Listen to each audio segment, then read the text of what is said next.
कभी मत भूलिए इनके नाम। बात करेंगे, आपके हालचाल पूछेंगे, आपसे पूछेंगे। बिहार का चुनाव हार गए क्योंकि पूरा देश देख रहा है कि ये चोरी से जीतते हैं।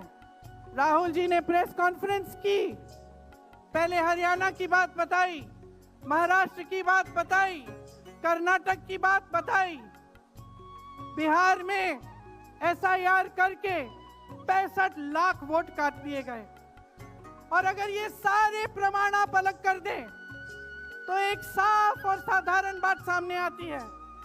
आचार संहिता के समय 10-10 हजार रुपए आप पहुंचा रहे हो, कोई आपको रोक नहीं रहा है। चुनाव आयोग आंख बंद कर रहा है, आंख मूंद रहा है। तो अगर ये चुनाव चोरी नहीं है तो क्या है? इनके पास जवाब ही नहीं है। ये जानते हैं कि आज के दिन जनता इनसे नाराज है। देखिए, हिले हुए लगते हैं। संसद में मैं देखती हूँ आत्मविश्वास घट गया है। आंखों में आंख मिलाकर नहीं देख पाते, सामने से गुजरते हैं तो यूं आंख झुका देते हैं। आत्मविश्वास कम हो गया है, घट गया है। अपने आप में विश्वास घट गया है क्योंकि जनता का विश्वास भाजपा से, इनकी सरकार से, प्रधानमंत्री मोदी जी से, अमित शाह जी से सबसे हट चुका है।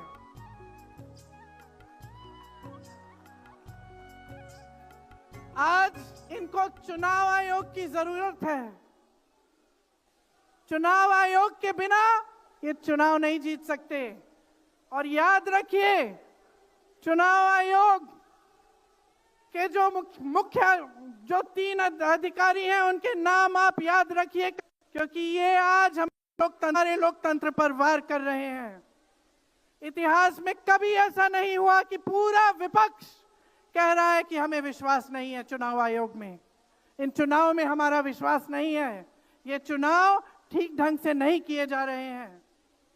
चुनाव की घोषणा से लेकर वोटर लिस्ट, आचार संहिता, प्रचार, मतदान, मतगणना, ईवीएम और नतीजे से तक हर कदम को, हर चीज को संदिग्ध बना दिया है इन्होंने।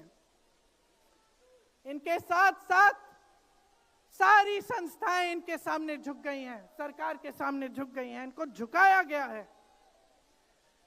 राहुल गांधी जी ने बिहार चुनाव में लंबी यात्रा की एसआईआर के खिलाफ। क्यों की? क्योंकि एसआईआर में ये वोट काटकर चुनाव का नतीजा अपने पक्ष में करना चाह रहे थे। अब यूपी में शुरू हो गया है। 3 करोड़ नाम काटे गए हैं यूपी में। कितना योग्य है ये चुनाव आयोग भाजपा के लिए?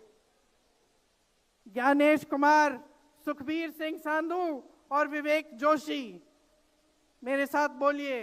ज्ञानेश कुमार, सुखबीर सिंह सांधू, विवेक जोशी।